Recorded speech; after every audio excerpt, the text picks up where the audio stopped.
1 year ago, all of our lives were forever changed. And for what? Tell me when the pain stops. When do the tears stop falling down all of our cheeks? When do we rest? When is justice served? Tell me, what would you do if this was your daughter? Or your wife or your sister? You would seek justice and truth and accountability. Say her name with me. She was killed by Ryan Hartman of San Marcos Police Department. Her name was Jennifer Miller, and her life meant something. It meant a big something. I love you, Jen. We all love you, sister. Until we meet again, my dear Mama Bear. We love you. Fly high. I'll introduce Pam now. This is Pam. She was her partner, her life partner, and she has a lot to share. And Amy introduced us. I took 2 years and drugged my feet on that introduction because I was afraid. But she was so very right for me, and I'll never, ever forget Jen, and I'll never forget the many, many, many, many memories we had together. But I cannot rest until we get justice. We're in this together. Justice for Jennifer Miller. Thank you. Hi, my name is Pam Watts. I'm not really a public speaker, but I'm going to let it rip. I've been talking, and I thank you for being here today and giving me voice. To begin with, I was sitting outside all by myself with a banner trying to get attention. I'd like to thank Jordan Buckley for noticing that, Stephanie Gates, Jala Washington. I'd also like to thank Jay and the many other reporters, Luz Lozano Marino for her story. Please pass the word, Facebook it, Twitter it, whatever you guys do. I'm not on social media, but I'm here to tell you this is wrong. We don't have a criminal justice system that works for the people. These police officers and these city leaders are here. They're supposed to be protecting the public. These DAs are supposed to be protecting the public. They need to read their ethics vows, because Jennifer was public and she was not protected. This DA told me that I could seek civil liability. Well, that has to do with me and my injuries. He already covered this police officer via double jeopardy. He said on the news cameras the first time, he won't return my phone calls, but he did return them for the TV stations and TV reporters, and for that I'm glad. But he admitted that he took this to the grand jury as distracted driving. Distracted driving. I wonder if it would have been labeled distracted driving if it had happened to one of his loved ones. The Lockhart Police Department spent a lot of money investigating this collision, and they came out with criminal negligent homicide. That's the charges that were handed over to this DA. He knocked it all the way down to distracted driving, and then would have us believe it has nothing to do with the fact that Ryan Hartman is a police sergeant. It has everything to do with the fact that he's a police officer. Let me tell you what he did that day. He got in a 2-ton pickup truck with a 24-ounce Dos Equis beer, and he had his beer salts. It was photographed in his cup holder. They didn't uncover it until they uprighted the truck an hour after the collision. He got in that, got on his phone, he's a talented fella, got on his phone, and in less than a mile, went down a curved road called Boggy Creek Loop. I encourage you to drive it and tell me if you would think 46 miles an hour is anywhere near safe. I had a reporter do that, and they nearly got head-on. But you do have the luxury that there aren't any potholes there now. There were back then. He gets on that one-lane gravel road at 46 miles an hour, drives right by a 30-mile-an-hour posted speed sign, drives right by a junction 130 sign, a tollway sign, a divided highway upcoming sign, and when he got to that intersection, instead of stopping, he hit the gas. He had a stop sign on both sides of his truck. He plowed into us with that 2-ton pickup truck and full replacement cattle guard. Did Jen die right away? I found out from the evidence packet, no, she didn't. She agonized for 40 minutes, stuck in that vehicle. They airlifted me. He's sitting on the curb wondering how this is going to come down on him. Jennifer is dying in my vehicle, and he's on the curb worried about what's going to happen to him. Not a darn thing has happened to him. He got a ticket for running a stop sign. I asked you, D.A. Gertz, would you be okay with that if this was your loved one?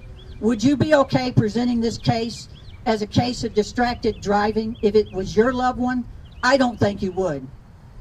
They talk about his alcohol, that, oh, he wasn't drinking. He claims that he wasn't drinking that day. This wasn't just a 12-ounce beer. This was a 24-ounce beer and lots of beer salts. So it tells you he drinks that probably fairly often. But they are overlooking that as if it isn't even an element, because 3 hours later, they got his blood. He did not volunteer it. He refused any sobriety test. They had to get a blood search warrant to get his blood. And yeah, it came back clean 3 hours later. But I asked you, is there any reason he didn't give it on the scene? If it had been me and I weren't drinking, I'd have had my arm out first thing saying, draw my blood. Prove that I wasn't drinking. Is that what he did? No. They hauled him off in handcuffs and took him to Lockhart PD and had to wait to get a blood search warrant. At 7:20 that afternoon, they finally got his blood. And when my attorney asked him under oath why he didn't prove his sobriety and why he wouldn't let him have his blood, he said, I just wanted to go home. Really. Jennifer wanted to go home too. Jennifer's never, ever coming home. And that's on him. This should be an issue of right and wrong, and there needs to be accountability. I do not understand.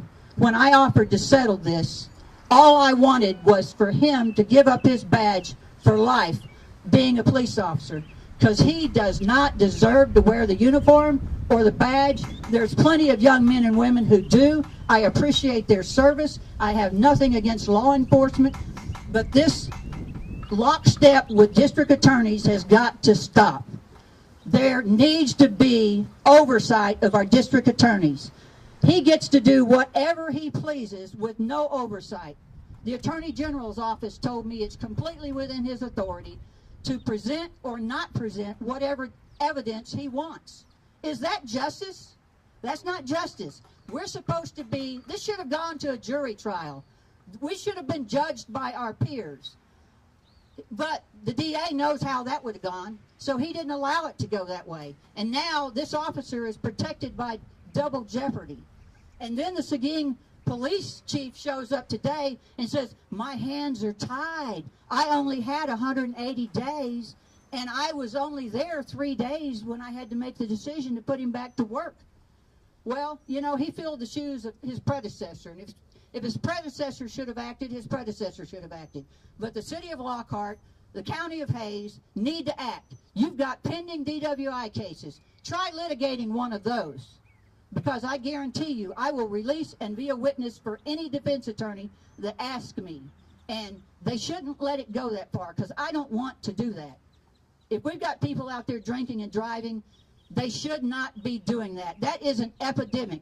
But if you're not going to prosecute police officers, how dare you try to prosecute citizens? What's good for one is good for all, and there doesn't need to be two levels of justice in our society today. I'm fed up. I'm fed up. I woke up when the Breonna Taylor case happened, and now, you know, now I get firsthand knowledge. They are covering for one another. Blue protects blue, and it's time for the good cops, which they're 90% of them are good, to start outing the 10% that aren't playing by the rules, the 10% that aren't good, that don't deserve to wear the badge. I don't know if they were bullied as a teenager and now they've got power and they're taking it out on the people, you know, but it's wrong. It is wrong, and people need to start standing up for justice. We need to take our justice system back and hold those people who are currently running things accountable for their actions. I'm asking Attorney General Ken Paxton to intervene, because this district attorney needs to be investigated. He did not handle this properly, and I guarantee you it would have been different if a cop weren't involved, and it would have been different if his family member were involved. I thank you for your time. Can you talk a little bit about the conversation you had with him today? With Chief? Yeah. Can you talk about that? I just reiterated everything I said. I know, but it was kind of heated. So, like, what would you like him to do? I want him terminated. And they keep using rules and regulations about why they can't. They talk about civil service, you know. I don't care what their rules are. That police chief talked to me, and he wants to say, well, we've had a conversation. Yes, we did. I was sitting in my neurologist's parking lot trying to heal my brain, trying to heal my injuries, and he's talking to me and he's telling me that he's going to put him back to work. I told him then, you do what you got to do, but I'm a long way from done with this. Right now, I need some physical healing. Right now, I'm not competent or capable to do anything about it. But let me tell you, I'm coming for him, and I'm here. Today, he's trying to tell me, well, he was only 3 days on the job when he put him back to work. That's not my problem. You know, he has 180 days. Somebody in this county, city, or jurisdiction should have acted. None of them have stood up for Jennifer. None of them have stood up on the right side of this. All of them want to use, well, we have a rule. You know, we have civil service rules. You know, that's all BS. We need to start caring about one another again. We need to do the right thing, no matter what. No matter what. You know, I told Jennifer one time, she was a very sensitive, caring person. You wouldn't necessarily think we'd be more oil and vinegar, but we weren't. We were perfect for one another. Amy was so right on that. But she would get and talk about things that were real emotional. And I would look at her with a deer in the headlight looks and say, Jen, I don't quite know what to do with that. She said, honey, I know you don't. You don't have to do anything. You just have to listen. I said, I can do that. But I told her, I said, read the autobiography of a Capricorn. That's me. That'll explain me to a T, because they wrote that about me. I said, but a lot of people have let me down with their words in life, and I don't tend to listen to them. I judge a person's actions. So I said, when it comes to me, judge me by my actions. Judge me by what I'm willing to do for you. I will show you how much I love you. Jen, are you looking? There's nothing I wouldn't do. I don't intend to stop. I don't intend to get off my soapbox or shut up. Something is wrong in this country, and it's time for all good men and women to stand up. It's time for all the good cops. They know who the bad ones are. They know who the ones who are on power plays, who push people around. They know who they are. It's time to start weeding them out, because we need to treat each other better. We need to be there for each other better. It's an epidemic in this country, and somebody needs to step up. You know, I've lived the quiet life, pretty much protect my bubble, and try to stay within my own happiness circle. I can't do that anymore. That's been totally popped, but it's taken the blinders off. It's not just Jennifer. It's all across this state. It's all across this country. There's a couple lawsuits pending against San Marcos PD now for people. One officer slammed a young college student's face into a hood of his cruiser for walking in front of his cruiser. Broke her front teeth. Really? I mean, it's rampant. It's all over the place. And people, it has got to stop. It's time for everybody to stand up and say, no more. No more. Thank you. Jordan? Here's Jordan. Here's Jordan Buckley. I don't know what happened to that. Hello? Yeah, just wanted to speak briefly about municipal leadership here in San Marcos and what took place. I mean, Pam and Amy have covered a lot of the facts of the case. I've brought here a Dos Equis. This is a 24 fluid ounce. This is what in the police report was stated was inside of the cup holder of Sergeant Ryan Hartman. Again, then when they asked for him to prove his sobriety, he refused. Something that he, as an employee of the DWI unit at the San Marcos Police Department, routinely expects other people to comply with, and here after he kills Jennifer Miller, he won't do it. The hypocrisy is glaring. You know, we had a nice little visit from our police chief, Stanridge, at the beginning of this occasion. I just want to speak to that a little bit.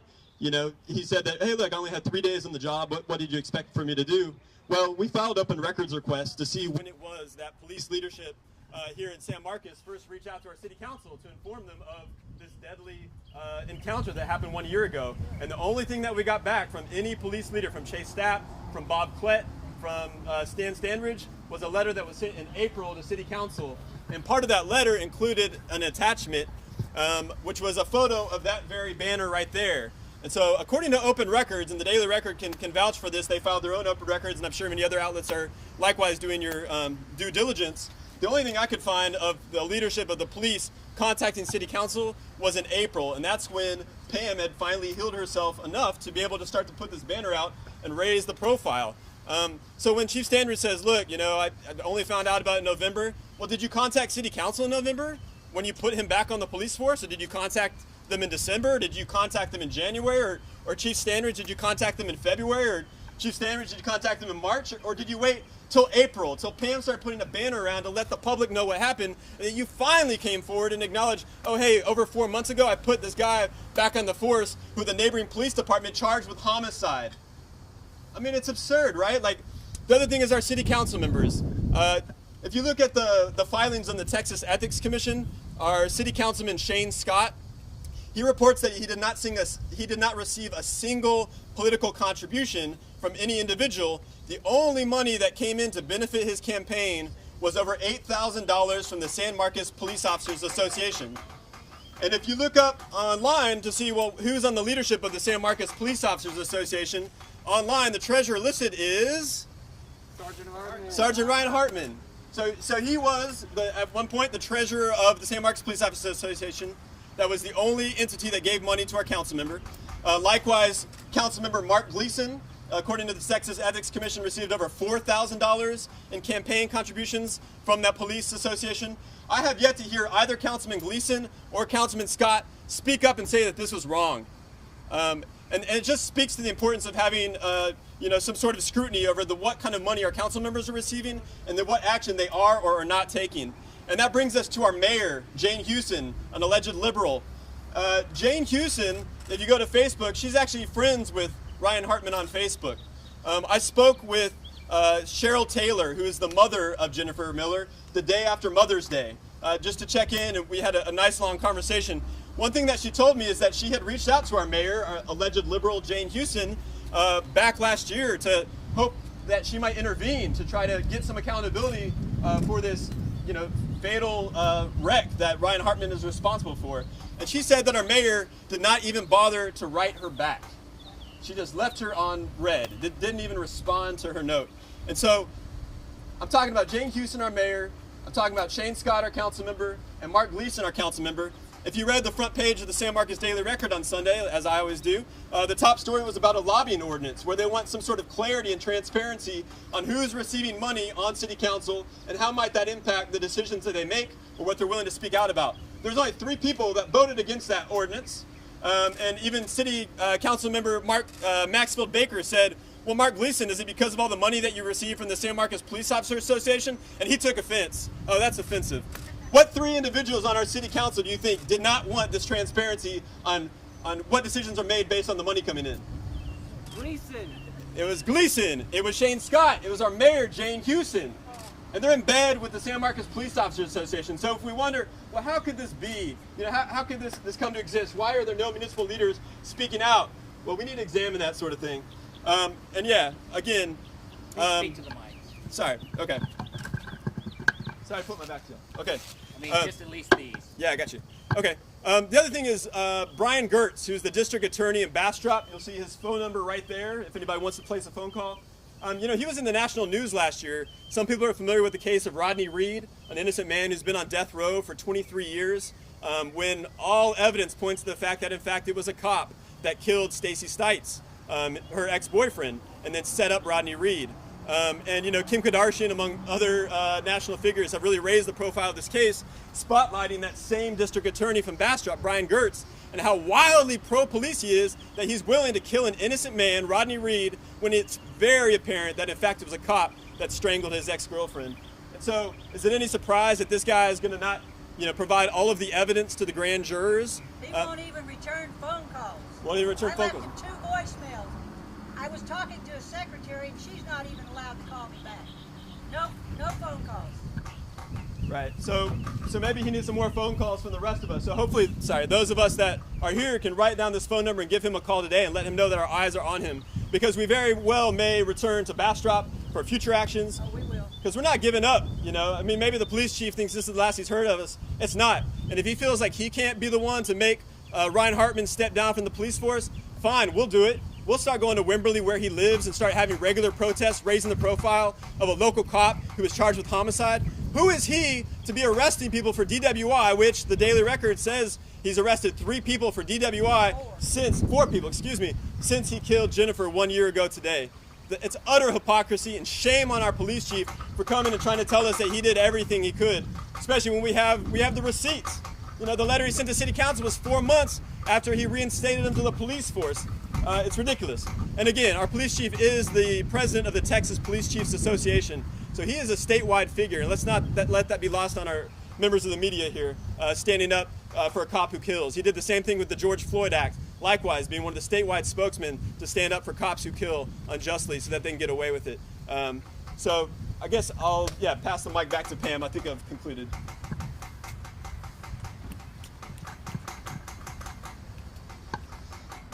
I just want to thank all of you for coming. The people who came today to show that they care and it matters to them, that we're willing to stand up for Jennifer, but more importantly to stand up for justice.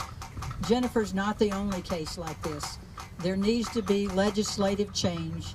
DAs need to have oversight.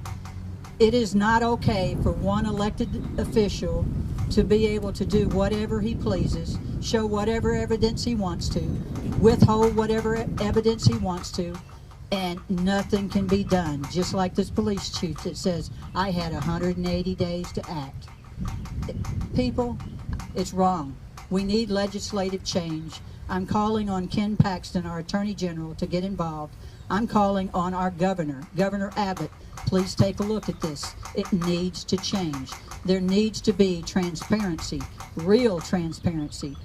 There needs to be legislative change. There should not be one all-powerful entity called a district attorney that gets to play by his own rules. Not right. Thank you for coming, all of you. I appreciate you giving me a voice.